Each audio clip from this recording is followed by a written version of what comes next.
Playing out of the hijack, you look down at King 10 of spades. You open raise. The player next to you 3-bets to 500. The action is folded around to you, and you make the call.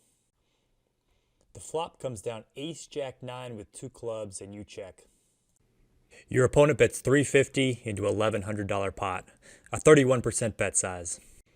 What do you do? If you're like most players, you probably just fold in this spot, but let's see what the solver likes to do. Let's take a look at the GTO solution, and then we can adjust from there. So we're always checking, 93% out of position.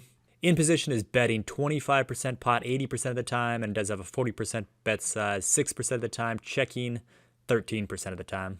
With the villain's actual hand in this example, the Queen 10 of diamonds, he's betting the 25% size 87% of the time. Here's the response to the bet, folding 55%, calling 11%, and here's the surprise, raising 34%. And our King 10 of spades in this example is one of the hands that does have a healthy raise percent, 60% of the time raising a smaller size, raise size of 25%, but also calling the other 40% of hands, never folding. And you can see it's pretty big of an EV leak, over 8/10. However, that was against the 25% bet size. Let's take a look now against the 40% bet size. Remember, in the actual example, we were facing a 31% bet size.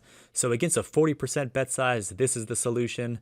King 10 of spades, still raising 70%, although it's a negative EV mix, and calling the other 31% at about a 0 EV call. I reran the sims, giving the villain different bet sizes, 33% and 100% pot.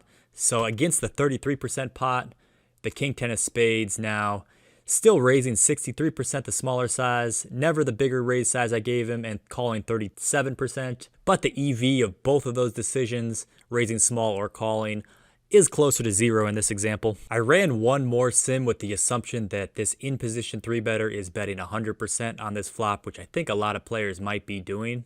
And if that's the case, here's the adjustment to our strategy.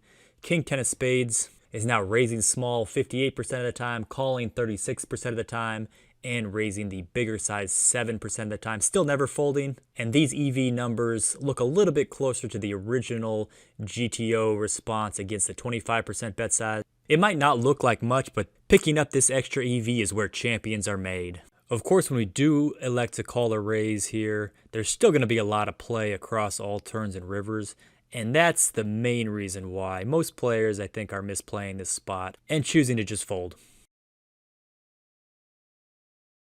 Let's jump over to the member section now and play across these turns and rivers so we can be prepared for how this plays out.